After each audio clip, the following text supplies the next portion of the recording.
성령님의 사역은 너무나 신비롭습니다. 눈에 보이지 않기 때문에도 그렇고 너무나 섬세하기 때문에도 그렇습니다. 그리고 영적인 세계에서 존재하시면서 물론 우리 인간의 삶의 세계에서 역사하시지만 이 존재하는 차원이 다르기 때문에 성경에서는 종종 상징을 통해서 성령님을 우리에게 소개해 주십니다. 자, 여러분들이 아시는 많은 상징들이 있죠. 그런데 그 중에서 성경에서 제일 먼저 나오는 상징, 성령의 상징이 뭘까요? 불? 아닌데요. 물? 아닌데요. 기름? 아니에요. 바람? 아니에요. 제일 먼저 나오는 상징은 놀랍게도 새입니다. 한번 따라 하십시다. 새, 비둘기. 그래서 제일 먼저 나오는 것이 창세기 1장 2절이에요. 우리 1절과 2절을 같이 한번 읽으시면서 성령님을 여러분들이 한번 만나보시기를 바랍니다. 다 같이 시작. 태초에 하나님이 천지를 창조하시니라. 그 땅이 혼돈하고 공허하며 흑암이 깊음 위에 있고 하나님의 영은 수면 위에 운행하시니라. 성령님 만나셨죠? 성령님이 누구로 표현되고 있습니까? 하나님의 영. 그분은 어디에서 뭘 하고 계셨어요? 수면 위에 운행하시니라. 영어 성경에 보니까 hovering이라는 단어를 쓰고 있습니다. 헬리콥터가 공중에 떠가지고 이렇게 착륙을 하기 위해서 이렇게 빙빙 도는 그런 장면을 연상케 하죠. 그런데 원래 저 hovering이라는 단어는 새와 관련이 있습니다. 히브리어로 저 동사를 락하프라고 하는데 이 동사는 구약 성경에 딱 3번밖에 사용이 안 됐습니다. 그 중에 첫 번째가 저기절이고 1장 2절, 두 번째가 신명기 32장 11절이에요. 그 말씀을 보면 알 수 있어요. 자, 저기 한번 제가 읽겠습니다. 마치 독수리가 자기의 보금자리를 어지럽게 하며 자기의 새끼 위에 너풀거리며, 이게 락하프라는 단어인데 그 단어가 창세기 1장 2절에 사용됐습니다. 수면 위에 운행하시니라. 마치 큰 새가 알을 낳기 위해서 알들을 품고 이리 굴리고 저리 굴리면서 부화의 시간을 기다리는 것처럼 똑같은 동사가 저기에 사용된 것입니다. 그의 날개를 펴서 새끼를 받으며 그의 날개 위에 그것을 엎는 것 같이, 다 하나님에 대한 말씀입니다. 하나님의 하시는 일을 표현하고 있는 단어들이죠. 그래서 다시 창세기 1장 2절로 돌아가면 하나님의 신이 수면 위에 운행하신다, 이 말은 마치 아까 말씀드린 것처럼 큰 새가 새 생명을 탄생시키기 위해서 이제 이렇게 알을 품고 있는 그런 모습을 담고 있습니다. 이거를 아주 잘 뒷받침해주는 그런 또 문헌이 하나 있는데, 4세기 말에 베들레헴에서 살면서 평생 신구약 성경을 이제 라틴어로 번역하는데 여생을 바쳤던 제롬이라는 신학자가 있습니다. 라틴어로는 히에로니무스라고도 하죠. 아마 이스라엘 성지순례를 최근에 다녀오신 분들은 이제 베들레헴의 탄생기념교회를 한번 둘러보고 막 나오시면 거기에 정원이 하나 있는데 그 정원 중앙에 이분의 동상이 서 있었던 것을 기억하실 것입니다. 그 발밑에는 어린아이의 것으로 보이는 작은 해골이 이렇게 있죠. 원래 로마의 추기경으로 있다가 차기 교황감이었는데 어찌어찌 하다가 투표에서 떨어졌어요. 그래서 이분이 낙심해가지고 저 알렉산드리아로 가서 좀 있다가 여생을 이 베들레헴 와서 2살 이하의 아이들이 예수님 때문에 죽임을 당했던 그 현장에 와서 이제 성경을 번역하면서 생을 마친 분인데, 이분이 번역한 성경을 불가타 번역이라고 합니다. 월게이트라고도 하죠. 지금까지 로마 캐톨릭 교회에서 이 성경을 쓰고 있습니다. 그리고 마틴 루터가 종교개혁을 위해서 독일어로 번역할 때에 사용했던 원전도 바로 이 제롬이 번역한 이 불가타 성경입니다. 자, 여기에 보면 창세기 1장 2절에 나오는 하나님의 신은 수면 위에 운행하시니라 라는 단어를 인큐바바트라는 라틴어를 썼습니다. 여기에서 영어에 인큐베이터가 나왔습니다. 여러분, 생명이 막 태어났는데 조금 일찍 태어났어요. 이대로는 좀 위험하기 때문에 아주 안락한 환경 속에 이 아이를 잠시 넣어서 최적의 온도와 최적의 영양을 공급해 주면서 이 아이가 건강하게 자라날 수 있도록 도와주는 장치, 이게 바로 인큐베이터잖아요. 하나님의 신이 수면 위에 인큐베이터처럼 그렇게 일하셨다. 무에서 유를 창조하시는 이 중요한 순간에 성령님의 하신 일이 무엇인가를 이렇게 새의 이미지로, 비둘기의 이미지로, 마치 알을 품고 그 다음에 그 알을 부화시키는 그 새의 이미지로 우리에게 보여주고 있습니다. 우리가 여기에서 우선 알 수 있는 것은 이 비둘기의 이미지는 많은 내용이 있잖아요. 순결하고 깨끗하고 그리고 아주 평화롭고. 그런데 성경이 우리에게 알려주는 비둘기의 이미지는 그런 일반적인 이미지보다 좀 더 깊습니다. 한번 따라해 주시기 바랍니다. 새 출발. 뭐라고요? New Start를 의미할 때에 성경은 이 비둘기의 이미지를 사용하고 있습니다. 자, 이것을 한 구절을 더 보면 확실하게 알 수 있습니다. 이제 창세기 8장으로 넘어갑니다. 창세기 8장 8절로 12절까지. 이 구절이 왜 중요한가 하면 창세기 1장에서는 사실 비둘기라는 언급은 없었거든요. 그냥 새의 이미지가 거기에 이렇게 있었고, 그런데 직접적으로 비둘기가 등장하는 것은, 처음으로 등장하는 것은 바로 이 창세기 8장 8절입니다. 노아의 이야기죠. 노아가 방주 속에 있다가 바깥 세상이 어떻게 됐는지 궁금하잖아요. 물이 아직도 그냥 가득 차 있는지 아니면 좀 빠졌는지. 그래서 까마귀도 보냈다가 그 다음에 이제 비둘기를 보내는 장면입니다. 제가 먼저 8절을 읽습니다. 여러분은 그 다음 절 또 이렇게 교독을 하겠습니다. 그가 또 비둘기를 내놓아 지면에서 물이 줄어들었는지를 알고자 하며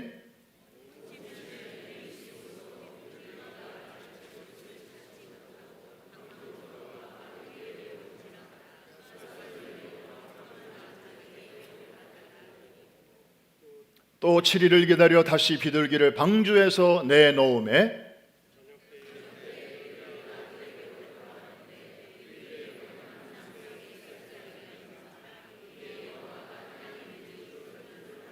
(12절은) 다 같이 또 7일을 기다려 비둘기를 내놓음에 다시는 그에게로 돌아오지 아니하였더라. 처음에 보냈을 때 그냥 왔고 7일 후에 다시 보내니까 입에 뭘 물고 왔죠? 뭘 물고 왔어요? 감람나무, 올리브 잎사귀를, 가지를 물고 왔습니다. 물이 많이 빠졌다는 거죠. 여러분, 이 비둘기의 역할이 이때 무엇이었습니까? 자, 이전 세상이 물로 심판을 당했고 이제 새로운 세상, 새로운 묻이 이제 드러나게 되었습니다. 그것을 알려주는 기쁨의 전령사가 바로 비둘기였다고 하는 것입니다. 이 까마귀는 그 전에 보냈죠. 그랬더니 까마귀는 돌아오질 않아요. 왜냐하면 바깥에 먹을 게 있으니까. 까마귀가 먹을 게 뭐가 있었을까요? 물 위에 둥둥둥둥 떠 있는 시체들. 그거 집어먹느라고 거기가 더 재미있으니까 까마귀는 그랬어요. 그런데 비둘기는 아주 새로운 세상이 점점 드러나고 있다고 하는 좋은 소식을 가지고 돌아왔던 것입니다. 한번 따라하십시다. 새 출발, New Start. 바로 비둘기의 이미지였습니다. 자, 이번에 마지막으로 한 구절 더 봅니다. 마태복음, 신약으로 넘어가서 마태복음 3장 16절 17절인데 예수님이 세례 받으시는 장면이죠. 이때도 비둘기가 등장합니다. 우리 같이 한번 읽겠습니다. 시작. 예수께서 세례를 받으시고 곧 물에서 올라오실새 하늘이 열리고 하나님의 성령이 비둘기같이 내려 자기 위에 임하심을 보시더니, 그 다음 하늘로부터 소리가 있어 말씀하시되 이는 내 사랑하는 아들이요 내 기뻐하는 자라. 여러분, 세례 요한이 예수님을 딱 보는 순간 저분이 어떤 분이신가를 알아보았습니다.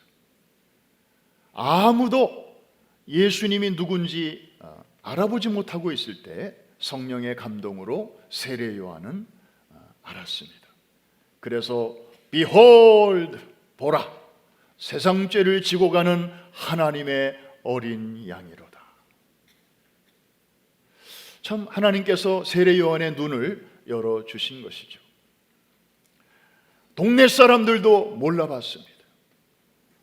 심지어 예수님의 형제들조차도 예수님이 그냥 자기의 큰형인 줄만 알았지 하나님이 보내신 메시아라고 하는 것을 가족들도 잘 몰랐을 때에 세례 요한은 알아본 것입니다. 그런데 그분이 자기한테 와서 세례를 베풀어 달라고 하십니다. 여러분, 세례는 물 세례는 죄 사함의 세례거든요. 아니, 예수님은 죄가 없으신 분이고 죄를 알지도 못하시는 분인데 오히려 세례 요한이 예수님에게 세례를 받아야죠.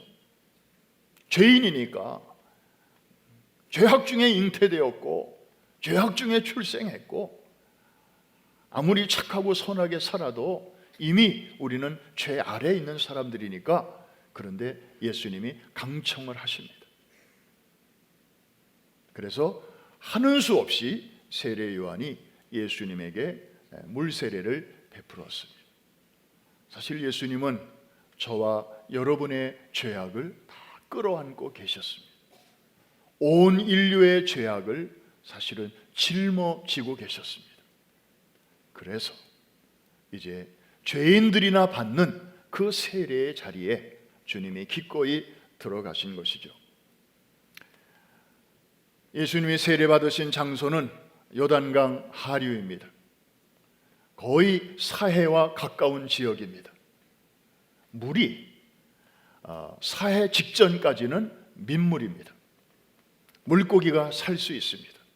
그런데 일단 사해로 들어가 버리면 완전히 소금물이 되어버립니다. 생명이 살 수 없습니다. 그런데 예수님은 거의 그 경계선 근처에서 세례 요한에게 세례를 받으셨습니다. 살아있는 물이 죽은 물로 되기 직전에 그 경계선에 서셔서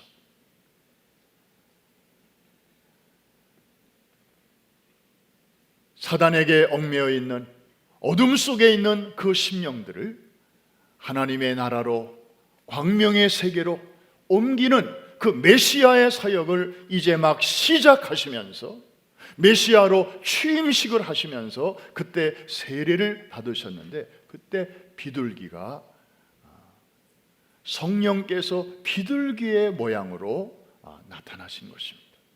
여러분, 이때 비둘기의 의미는 또한 무엇이겠습니까? 순결, 평화?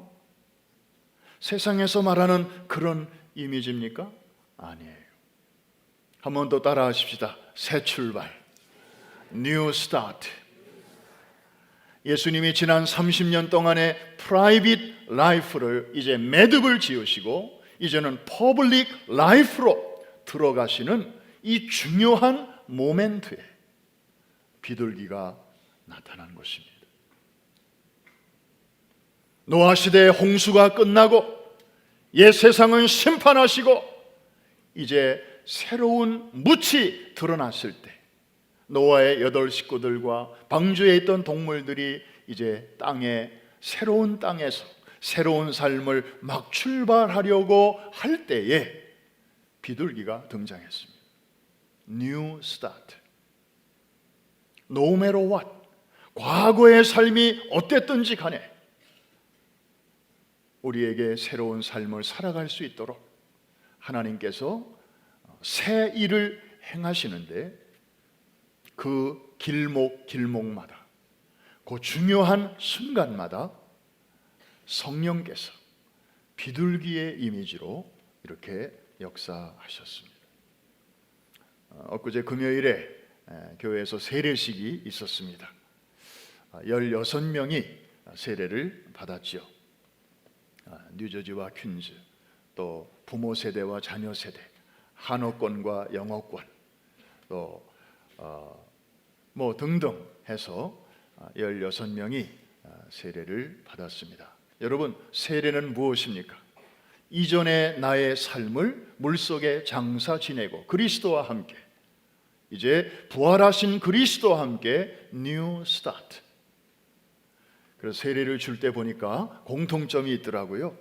저는 중학교 때 약식으로 세례를 받았습니다. 목사님이 제 앞에 오셔서 물로 이렇게 이마에다가 이렇게 물을 끼얹으시면서 성부와 성자와 성령의 이름으로 세례를 베푸노라. 그때부터 저는 세례교인이 됐는데 우리 교단은 이렇게 침례식으로 베풀지 않습니까? 제가 16명을 물에 담갔거든요. 그런데 공통점이 있더라고요. 일단 물속에 들어가면 사람들이 숨을 안 쉬더라고요. 제가 물속에서는 숨 쉬지 마세요 이렇게 뭐 말을 한 적도 없는데 알아서 숨을 안 쉰다. 이것은 죽음의 상징입니다. 물속에 내가 그리스도와 함께 죽었습니다. 나의 이전 삶은 이제 장사되었습니다. 간혹 보면 물에 대한 이 두려움이 있는 분들은 터부를 이렇게 붙들고 안 들어가려고 그래요. 손을 붙들어요. 그래서 저는 이 손마저 죽어야 됩니다. 뭐 물론 말은 안 하고 속으로, 그래서 슬며시 손을 잡아가지고 손까지 넣어줍니다. 그러나고 이분은 물속에 조금 더 있어야 돼.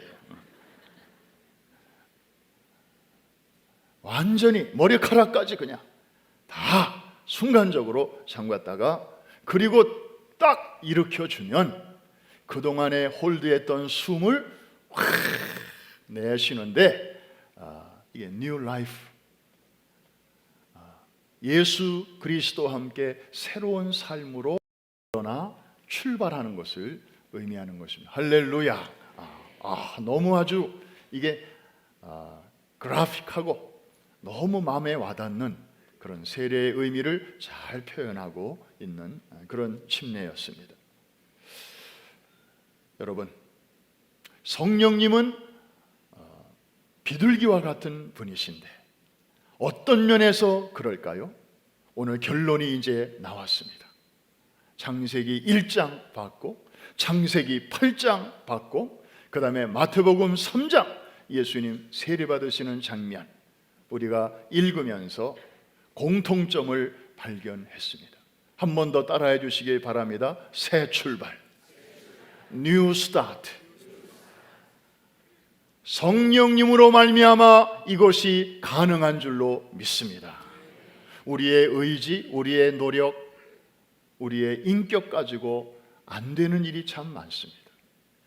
여러분, 결혼식 할 때 늘 그냥 죽을 때까지 행복하기를 바랬잖아요. 우리 안 싸우고 그냥 지금처럼 서로 사랑하고, 그런데 결혼 생활이 이제 지속되면서 감정은 점점 빠져가고, 그 다음에 리얼리티, 그냥 현실만 남아서 이제는 정말 윤활유가 거의 달아가는 기계처럼 빡빡한 소리가 나고, 그냥 서로 오가는 말이 편치 않고 그냥 사무적으로 대하고, 그럴 때마다 여러분들은 가끔 이게 아닌데, 내가 꿈꾸던 결혼 생활은 이게 아닌데, 뭐 이런 생각들을 가끔 하시잖아요.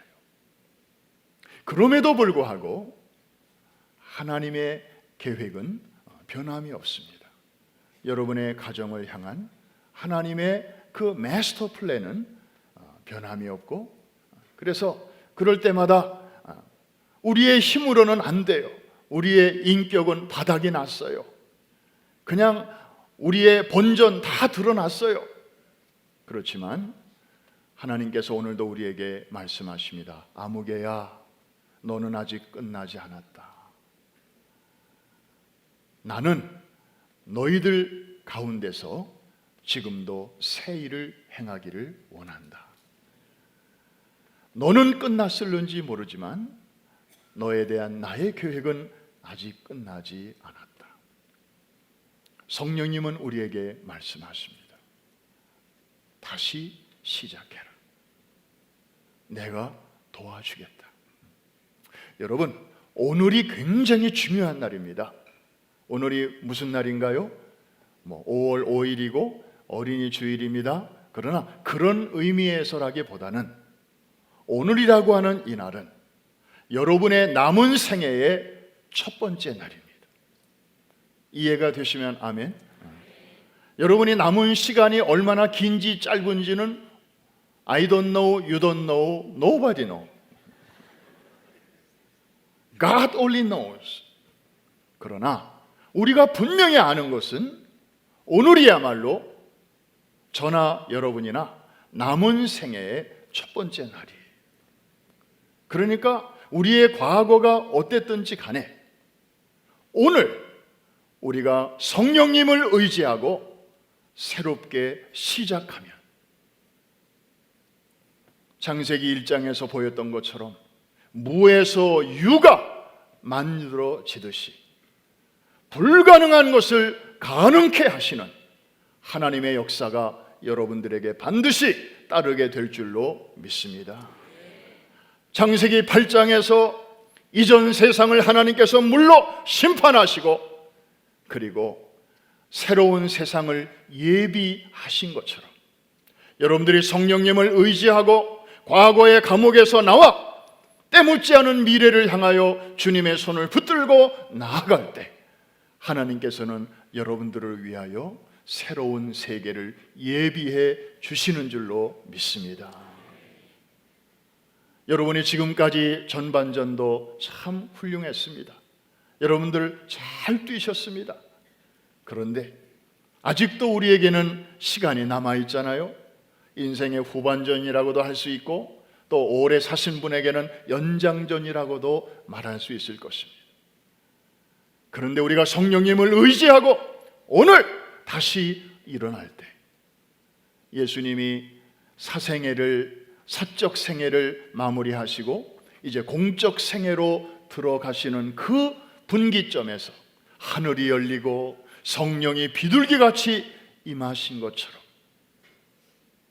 여러분이 이제부터 채워나갈 후반전 그리고 연장전, 이전보다도 하나님께 드릴 영광과 기쁨이 갑절이나 더하도록 의미 있고 가치 있고 보람 있는 삶으로 채워 주실 줄로 믿습니다.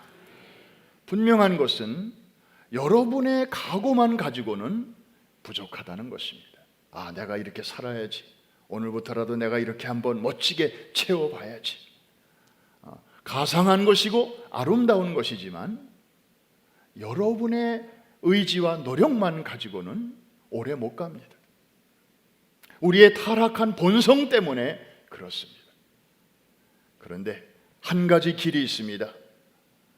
우리 안에서 내주하시며 늘 우리의 삶을 도와주시는, 보혜사 성령님, 지난 시간에 말씀드렸죠. 그분은 우리에게 헬퍼, 도와주시기 위해서 오셨고, 카운슬러, 어려운 일이 있을 때마다 상담해 주시려고 오신 분이고, 컴포터, 우리가 정말 이런저런 많은 일들을 당했을 때 하늘의 위로를 우리에게 전해 주시려고 오신 분이십니다. 땅에서 우리가 많은 고난을 당하지만 아들아 딸아, 여기가 전부가 아니란다.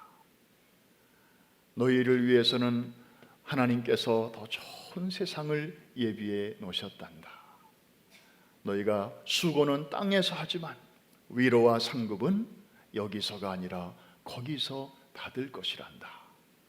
너무 낙심하지 말고 주저앉지도 말고 오히려 사람들이 몰라주면 그날에 받을 상과 칭찬이 더 커지는 줄로 알고 낙심하지 말아라. 이런 정말 우리에게 여러 가지 역할을 하기 위해서 오신 분이 바로 성령님이시거든요. 이해가 되시면 아멘. 그래서 우리가 이 성령님을 의지하고 나아갈 때 우리에게 창세기 1장의 역사가 우리의 삶 속에서도 나름대로 여러분의 처한 환경에서 일어나게 될 줄로 믿습니다. 창세기 8장의 노아의 사건에서 보여진 대로 이전 것은 다 지나가고 또 하나님이 펼쳐주시는 새로운 세계가 열려지게 될 줄로 믿습니다. 성령 강림 주일을 우리가 6월 달에 지금 앞두고 있습니다. 성령님을 우리가 왜 사모해야 하는지 많은 이유가 있지만 오늘 말씀합니다. 한 번 더 따라 하십시다. 새 출발, 새 출발, New Start. 여러분, 가정에서나 또 바깥의 일터에서나 또 여러분의 인생을 한번 이렇게 평가해 볼 때 내가 이런 면에서 좀 새롭게 출발했으면 좋겠다. 내가 이대로 가기는 좀 그렇다. 교회 생활도 그렇고 가정 생활도 그렇고 대인관계도 좀 그렇고 자식 앞에서도 좀 그렇고 친구들 사이에서도 좀 그렇고 내가 이대로 살면 나중에 임종의 자리에서 좀 후회를 할 것 같다. 혹시 그런 생각이 드시걸랑 오늘 이 말씀을 듣는 가운데 여러분 성령님을 의지하고 새롭게 출발하는 그런 결단이 여러분에게 있기를 주의 이름으로 축복합니다. 그럴 때 여러분은 진정으로 정말 비둘기와 같은 성령께서 여러분들을 도와주시고 지혜를 주시고 상담해 주시고 그리고 해야 할 말과 그리고 가야 할 길을 우리에게 그때그때마다 코치해 주실 것입니다. 이번에 에클레시아 수련회도 잘 마쳤습니다. 정말 꼭 와야 할 분들도 오셨고 또 전혀 기대를 안 했던 분들도 또 몇 분 오셨습니다. 그런데 하나님의 은혜는 뭐 사람 구별 차별 전혀 없습니다. 늘 우리가 보는 거지만 그래서 그냥 각 사람에게 다 골고루 적절하게 그렇게 은혜를 채워주시는데 마지막 날 간증할 때 보면 그 짧은 사이에 하나님께서 새 일을 행하셨어요. 문제가 해결되고 또 심령의 평화가 가득하고 그리고 증오가 사라지고 지금까지 용서가 안 됐던 사람들이 이제 용서가 되고 죄인도 원수도 친구로 변한다. 그래서 마지막 날이 되면은 빨리 내려가고 싶어 해요. 두 종류의 사람이 있더라고. 빨리 내려가고 싶은 사람, 그 다음에 더 있고 싶은 사람. 둘 다 똑같아요. 두 마음이 한 사람 속에 있는 거예요. 여기가 너무 좋고 은혜가 넘치니까 그냥 좀 더 있기를 원하는 마음이 한 절반쯤 있고 빨리 가서 진짜 손을 잡아주고 미안하다고 용서를 구하고 싶고 그리고 안아주고 정말 그렇게 축복해주고 싶은 사람들이 막 떠오르다 보니까 두 가지 마음이 있는 거예요. 우리가 봐도 야, 저분들 그야말로 새로운 뉴 스타트가 이제 시작이 되는 거야. 오늘 이제 오후 4시에 또 리유니언으로 모이니까 지난 수요일부터 이제 오늘까지 또 그 사이에 어떤 일들이 있었는가, 또 새로운 스토리들이 또 많이 있을 텐데 오늘 나누게 될 것입니다. 사랑하는 성도 여러분, 성서의 하나님은 새 일 하시는 하나님이십니다. 여러분 속에서 이미 새 일을 시작하셨습니다. 어둠에 있던 우리를 빛으로 옮겨 주셨습니다. 사단의 권세 아래 있던 우리를 하나님의 나라의 시민으로, 가족으로 우리를 신분 변경시켜 주셨습니다. 이 일은 우리가 할 수 없는 일이고 대통령도 할 수 없는 일이고 그 어떤 권력자도 할 수 없는 일인데 하나님, 예수님, 성령님께서 하신 줄로 믿습니다. 그 하나님께서 우리를 원수에게서 빼내실 수는 있지만 우리를 다시 원수에게 빼앗길 수는 없다고 성경은 단언하고 있습니다. 한번 따라 하십시다. 아무도 너희를 내 손에서 빼앗을 수 없느니라. 믿으십니까? 하나님은 빼내셨지만 그 후에 그 어느 누구도 하나님의 손에서 여러분들을 다시 빼갈 수는 없다는 말입니다. 얼마나 감사한 약속의 말씀인지 모릅니다. 이사야 43장에 있는 말씀 읽고 기도하겠습니다. 보라, 내가 새 일을 행하리니 이제 나타낼 것이라. 너희가 그것을 알지 못하겠느냐. 반드시 내가 광야의 길을, 사막의 강을 내리니 장차 들짐승 곧 승냥이와 타조도 나를 존경할 것은 내가 광야의 물을, 사막의 강들을 내어 내 백성 내가 택한 자에게 마시게 할 것입니다. 그 다음 말씀은 21절은 다 같이 시작. 이 백성은 내가 나를 위하여 지었나니 나를 찬송하게 하려 함이니라. 여러분을 괴롭히는 무거운 짐이 있습니까? 얽히고 설킨, 그래서 어디서부터 어떻게 풀어야 할지 모르는 혼란스러운 가운데서 혹시 오늘 예배에 참석하신 분이 계십니까? 해답이 보이지 않나? 정말 망설이는 분이 이 자리에 계십니까? 오늘 새롭게 출발하게 하시는 그 성령님을 모시어 드리기를 주의 이름으로 축복합니다. 환영하시기를 바랍니다. 물론 성령님이 믿는 우리 안에 내주하시지만 충만하게 우리 안에 임재하실 수 있도록 여러분의 삶에 그냥 한 부분만 내어드리는 것이 아니라 주여 내 삶의 구석구석 성령님 오셔서 다 컨트롤 해주시고 다스려 주시옵소서. 나로 하여금 오늘 새 출발하게 하여 주시옵소서.